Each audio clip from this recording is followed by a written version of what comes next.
Du jour au lendemain, avec Ariane Dreyfus.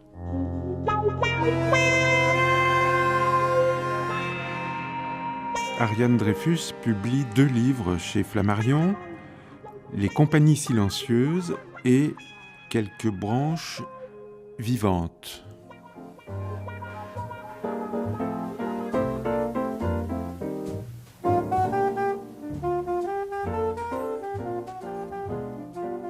Je remarque d'abord, Ariane Dreyfus, que vos livres sont couverts de papier cristal. Oui, c'est parce que j'ai la chance d'être appelée à faire beaucoup de lectures cette année.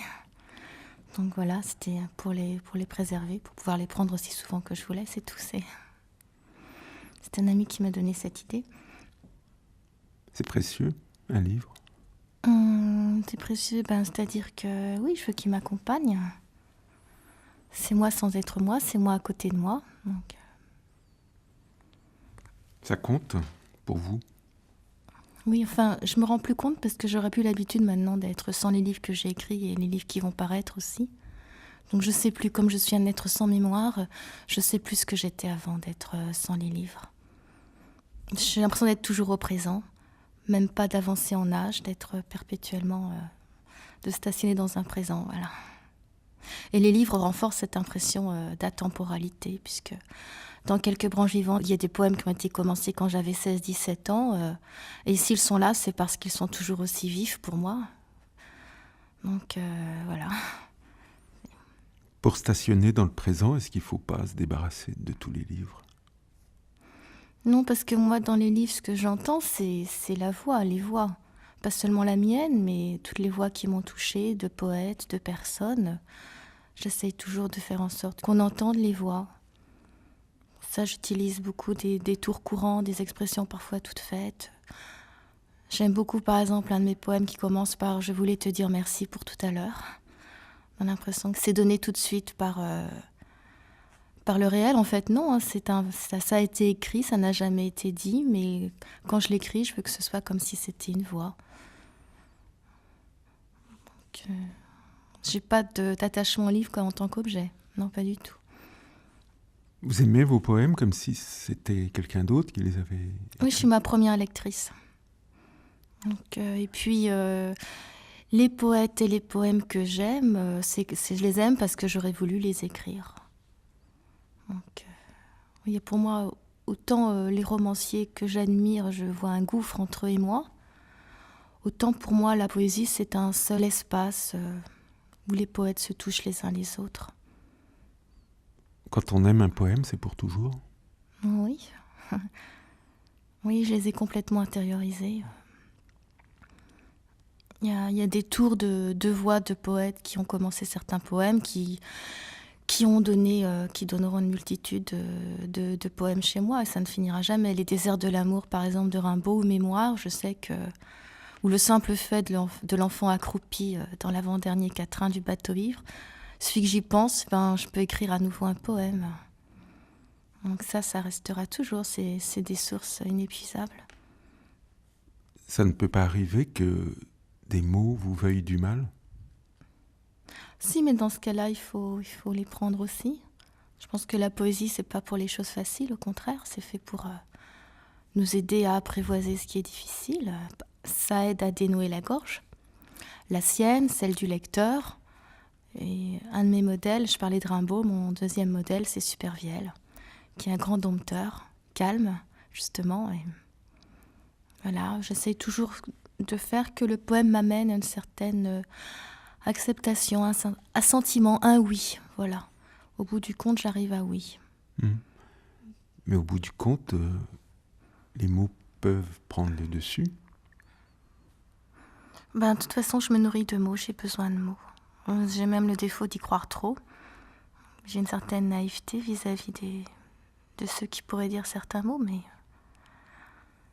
c'est quand même ce qui fait le lien, en dehors de la présence, donc on en a absolument besoin, puisqu'on n'a pas toujours la présence. La présence de l'autre. Parce qu'en fait, le grand personnage de mes livres, c'est mon lecteur, bien sûr. Enfin, bien sûr, pour moi. Celui qui n'a pas de voix.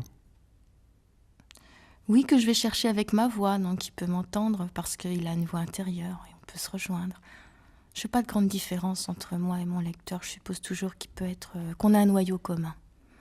Sinon, je pense que la poésie serait pas possible. C'est comme l'amour de loin. Oui, enfin, la poésie a plus tellement de différence entre loin et proche. Finalement, c'est ça qui est intéressant, entre l'absence et la présence. Il y a une phrase de Joireuse que j'aime beaucoup, il dit que la poésie, c'est l'extrême de la solitude, mais la solitude qui s'accompagne soi-même. C'est ce paradoxe qu'on n'est jamais peut-être aussi proche de quelqu'un que quand on n'est pas forcément dans sa présence, mais qu'il y a les mots qui passent entre nous, par le poème, pas par la conversation. Donc les mots, faut les prendre au mot. Oui, j'essaye, j'aime beaucoup la littéralité, c'est vrai. Oui. Les mots les plus simples sont les plus vastes. J'aime les mots qui n'ont pas de visage, enfin comment dire, d'appartenance préconçue. Pour ça, j'évite les mots poétiques, parce qu'ils portent déjà la poésie avec eux. Donc, alors que moi, le poème, c'est justement quelque chose qui doit venir, qui doit advenir, qui est en train de se faire, pas qui est déjà fait, pas quelque chose à reconnaître, mais à rencontrer. Vous avez déjà publié pas mal de livres, enfin on va dire une demi-douzaine, chez de petits éditeurs. Un visage effacé chez Tarabuste, à Saint-Benoît-du-Sault, par exemple, ou La durée des plantes, chez le même éditeur, qui annonce un autre livre d'ailleurs, La bouche de quelqu'un. C'est quoi, La bouche de quelqu'un ? C'est un petit peu compliqué le parcours de cette expression, parce que je l'ai trouvé chez un poète que j'admire infiniment, qui est Nicolas Pesquès. Et après lui en avoir parlé, lui avoir demandé l'autorisation de le prendre comme titre, etc., il m'a dit qu'en fait c'était un vers d'un poète par contre que je ne lis pas, ou pas encore, ou que je lirai pas, je ne sais pas, André Dubouché. C'est la phrase dans son ensemble, c'est le blanc ou quelqu'un, la bouche de quelqu'un. C'est une sorte de chronique amoureuse, d'abord écrite pour se souvenir, puis après assez vite écrite pour survivre à l'épreuve de cette histoire amoureuse. Donc c'était pour montrer l'importance du tu, de l'autre, du toi. Donc cette bouche-là, et puis à la fois la poésie et l'érotisme dans la bouche. La bouche de quelqu'un, c'est pas la rose de personne. Non, là c'était vraiment quelqu'un de précis, mais qui j'espère atteindra tout lecteur. C'est vrai que la poésie pour moi c'est malgré tout une entreprise de séduction. Donc c'est le lecteur enfin comme disait Barthes d'ailleurs, c'est le lecteur qui est désiré. C'est pour ça aussi que j'aime bien quand même la personnalité de quelqu'un. Il me la fallait. Chez un autre petit éditeur, Le Dé Bleu, qui est lui à Chaillé sous les Ormeaux, vous avez publié Les Miettes de décembre, et là aussi vous annoncez un autre livre pour 2002, oui. La Belle Vitesse. Oui, là c'est Louis qui me l'a demandé, c'est pour sa collection pour les enfants, mais en fait bon, pour lui il n'existe pas de poésie pour les enfants, mais enfin bon, c'est la collection à destination de ce public. A priori, ce sont des phrases souvenirs sur mes enfants, d'où l'idée de vitesse. Enfin, vous savez, quand vous dites petits éditeurs, ils le sont peut-être parce qu'ils sont pas parisiens et puis pas distribués pareillement, mais ils publient beaucoup, assez abondamment même. Donc, Trop ? C'est vrai que même chez les autres éditeurs, j'ai du mal à. Enfin, je suis assez difficile avec eux. Enfin, j'aime beaucoup certaines choses, mais j'ai peut-être pas des goûts très variés en poésie. Il vous arrive de publier chez un grand éditeur quand même, qui est Flammarion, puisque là, il y a ces deux livres qui sont sortis il y a très peu de temps. Et il y en avait eu un autre avant, en 99, Une histoire passera ici. Et tous ces livres posent la même question. Que puis-je vivre avec l'autre ? Oui.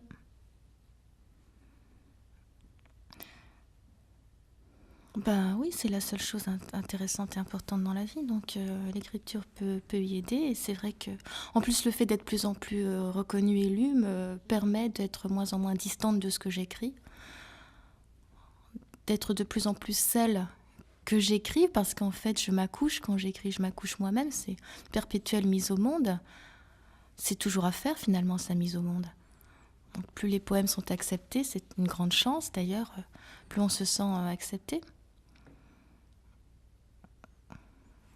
Mais voilà, alors parfois pour dire que faire et comment être avec l'autre, je m'inspire d'art, comme le cinéma essentiellement pour Une histoire passera ici, et la danse pour quelques compagnies silencieuses, puis aussi de la danse déjà dans quelques branches vivantes, parce que ce sont les deux arts où il y a à mon sens la moins grande séparation entre l'art et la vie,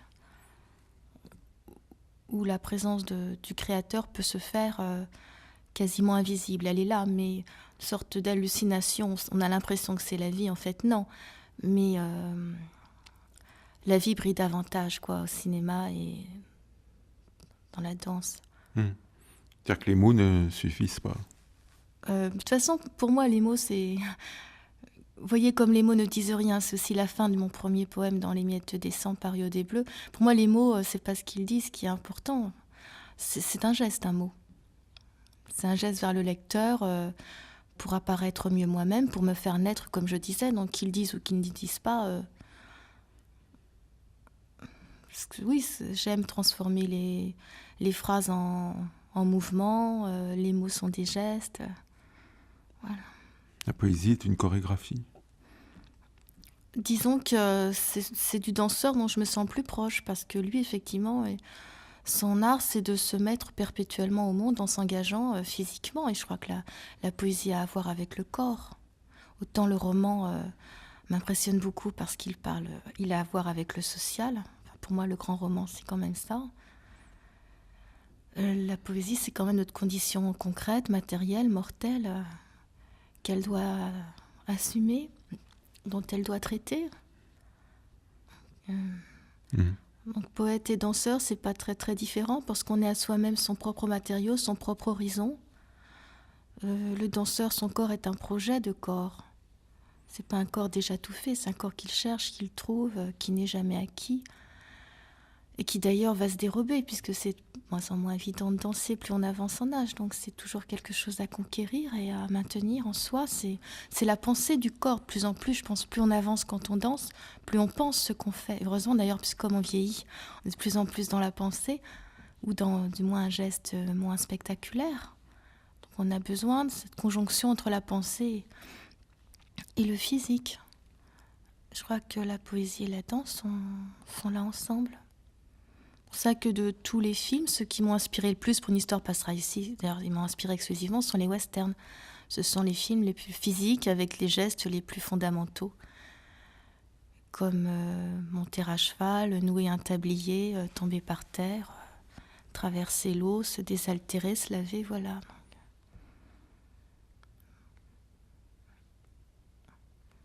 Vous auriez aimé vous être une héroïne de western? Ah oui, c'est pour ça que j'en ai autant écrit. J'aurais beaucoup aimé être une héroïne de John Ford. C'est pas du tout un cinéaste machiste, et ces femmes sont admirables, elles sont debout. Voilà, le tout, c'est de rester debout. C'est pour ça que j'écris des poèmes, et d'ailleurs la forme du poème, c'est une forme debout, verticale, et elles sont bien palpitantes, elles sont bien ardentes et véhémentes, autant les mères que les jeunes filles. Mais le poète, généralement, est plutôt désarmé, non? Le poète est désarmé, oui, mais justement, on écrit pour s'armer.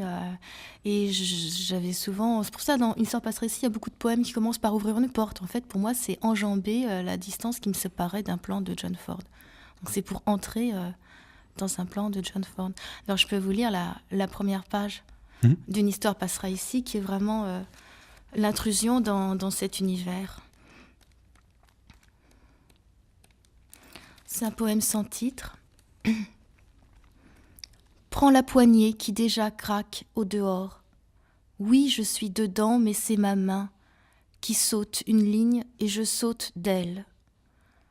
La diligence s'écarte et sortie.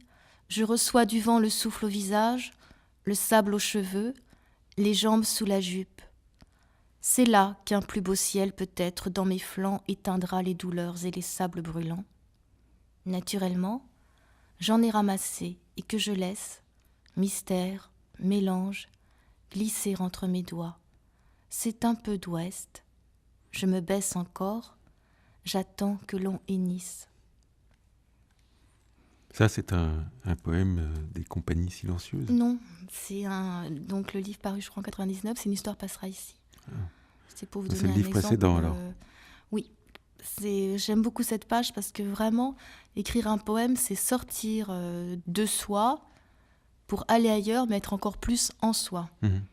Alors justement, dans l'un des deux livres qui paraissent simultanément chez Flammarion, Quelques branches vivantes, il y a cette question que vous posez: comment fait-on pour entrer dans un poème?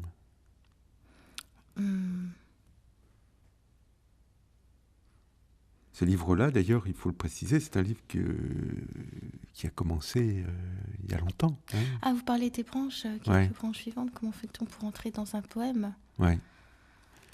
C'est un livre que vous avez commencé à l'époque où vous écriviez Miettes de décembre, c'est-à-dire il y a 25 poèmes, ans. Oui, de lycéenne. J'ai commencé donc tout ça, c'était le lycée. À l'époque, c'était le désir, bien sûr. On a du désir. C'est le désir, de toute façon, qui est toujours porteur de quoi qu'on fasse. Et en plus de ça, c'est quand on a besoin, comme je disais, de se dénouer la gorge. Donc il y a quelque chose de difficile et voilà, on s'attaque à l'abcès. Après, il va se reformer, il y aura un autre poème. Mais c'est ça, en fait, il faut crever un abcès. À chaque fois, c'est ça. Rentrer dans un poème, c'est pour mieux respirer. Donc quand je sens qu'il y a une oppression, oui, qui se fait, en général, c'est ça l'état du poème. Pour commencer, si c'était le sens de votre question, pour commencer un poème. Mieux respirer, c'est aussi ce que André Dubouchet, que vous citiez tout à l'heure comme l'un des poètes que vous ne lisez pas, demande à la poésie. Lui, dont de nombreux poèmes sont intitulés « Air ».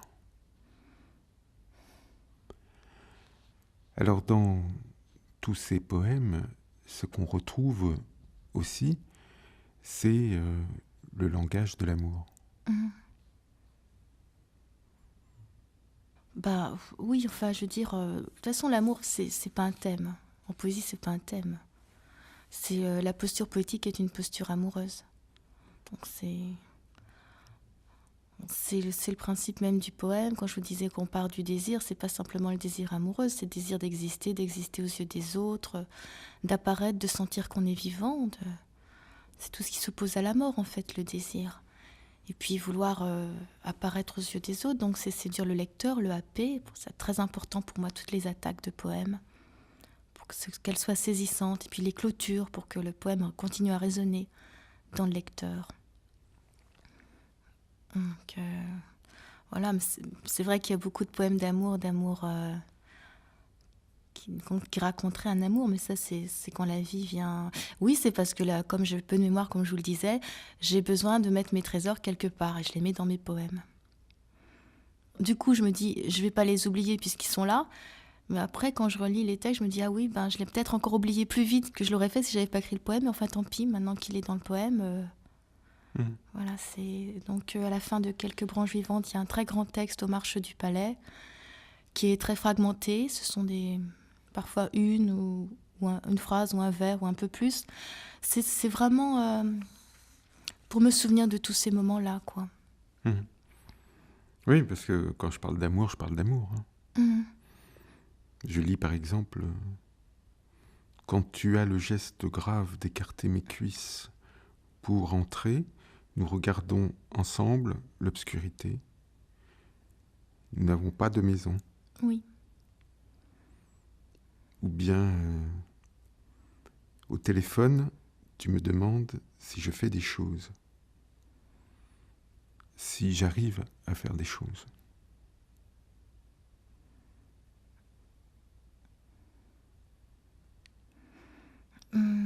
Oui, alors ce poème est en fait ma première tentative. Certains pourraient dire poésie érotique. Pour moi, c'est poésie amoureuse et c'est vrai que ça va se développer avec la fin des Compagnies silencieuses, qui est la saison froide. Et puis là, dans la bouche de quelqu'un, où là, c'est le livre entier qui est ainsi. Ce qui est apparu, c'est que, bon, je parlais de prendre un chemin un peu indirect pour parler des choses. Là, c'est le recours au conte. Donc, regarder l'obscurité, avoir peur dans le noir, par exemple, le premier extrait que vous avez lu, être angoissé parce qu'on n'a pas de maison, en fait, c'est bien sûr des peurs d'enfant. Et ce que j'aime beaucoup dans le conte, c'est qu'il permet de parler de l'amour physique, enfin de l'amour tout court, en évitant des défauts, pour parler vite, sans éviter les dangers. C'est-à-dire qu'on peut y aller direct. Par exemple, on peut parler de choses très crues. On peut parler des poils avec le conte, puisqu'il y a le pelage. En même temps, le fait que ça soit dans le conte fait que ça a un sens...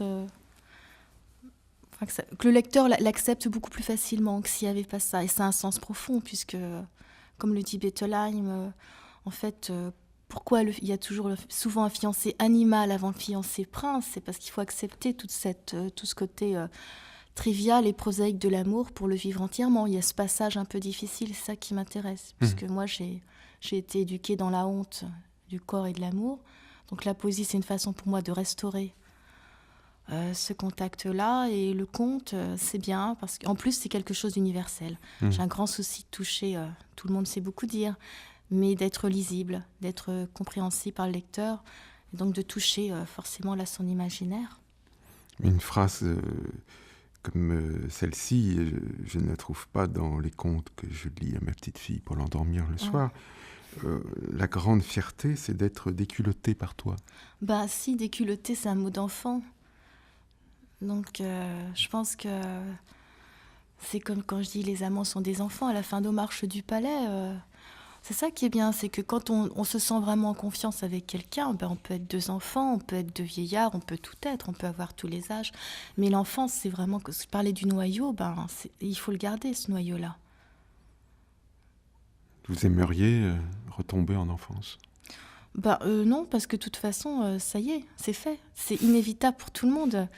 On joue, le reste, c'est du jouet. On joue au professeur, on joue à la maman, tout ça, mais enfin bon, ce qu'on est, c'est ce qu'on était déjà quand on était enfant. Et même, je dirais, la liberté que peut donner la vie d'adulte, ça permet de donner à cet enfant plus de paroles, plus d'initiatives, plus de liberté de mouvement. Au contraire, la liberté de l'adulte libère l'enfant qu'on a été, qu'on est encore. Mais quelquefois, c'est pas l'enfant que vous aimeriez être, c'est le jouet lui-même. Par exemple, je lis ceci: j'aimerais devenir assez petite pour que tu me mettes dans ta poche et m'amènes partout où tu vas. Tu mettrais souvent ta main.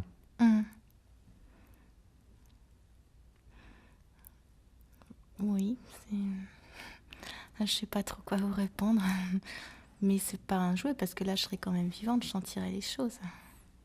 Il y a le titre de l'un des 2 livres, Quelques branches vivantes. Et la métaphore de l'arbre est très présente dans ces textes,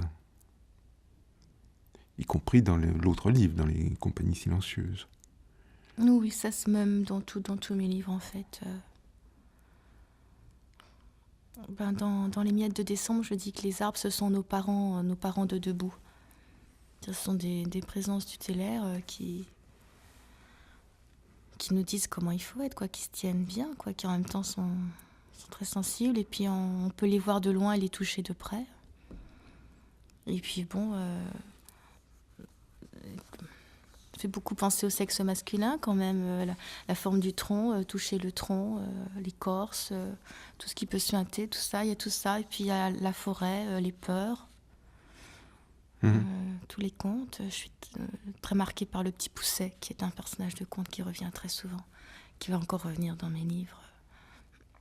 Parce que le Petit Pousset, c'est l'enfant qu'on aurait voulu tuer et qui ne meurt pas, justement.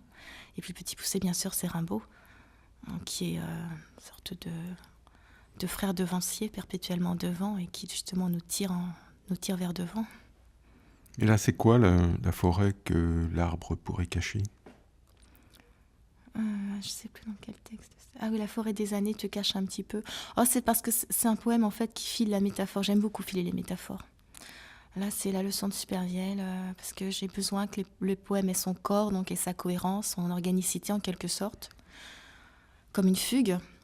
Donc, Je file les métaphores et là, oui, c'est dans quelques branches vivantes.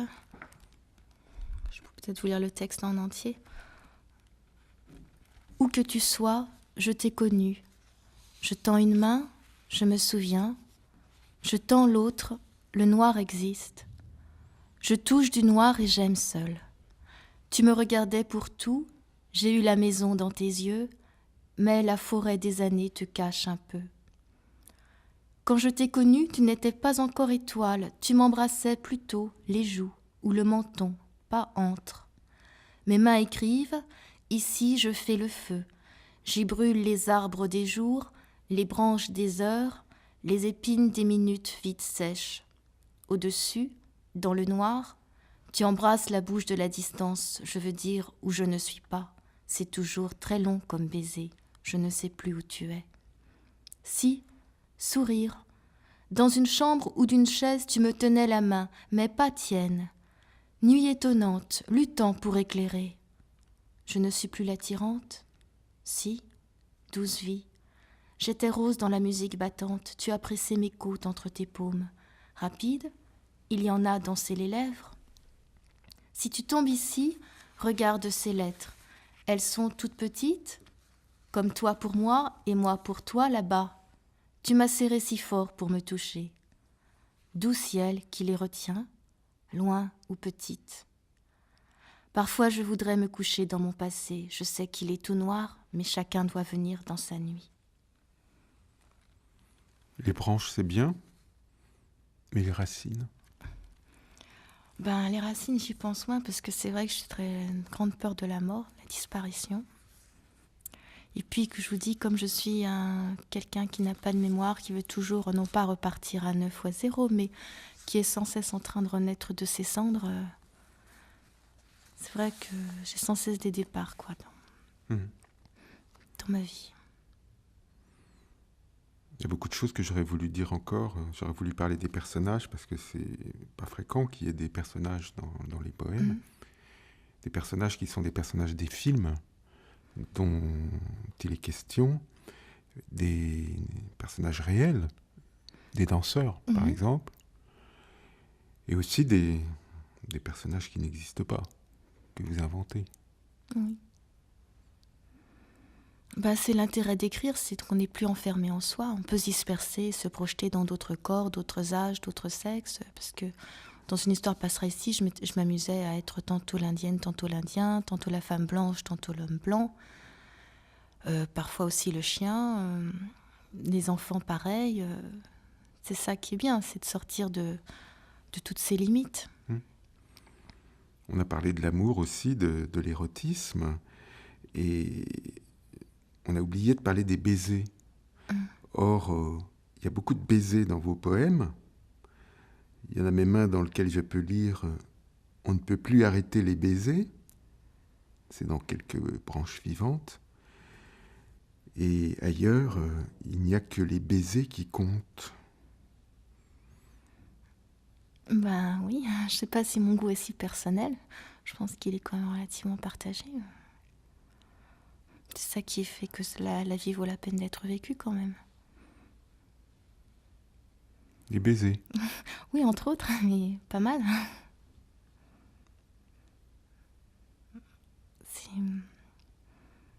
Puis ils sont si variés, ça peut être des phrases différentes. C'est toute une inventivité possible et puis tant de choses différentes qui peuvent être dites à travers.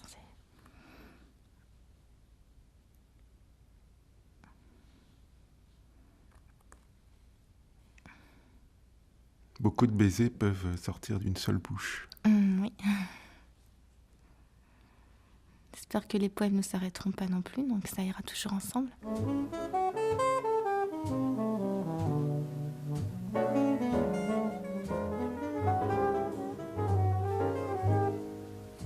Deux livres d'Ariane Dreyfus chez Flammarion, Les compagnies silencieuses et Quelques branches vivantes.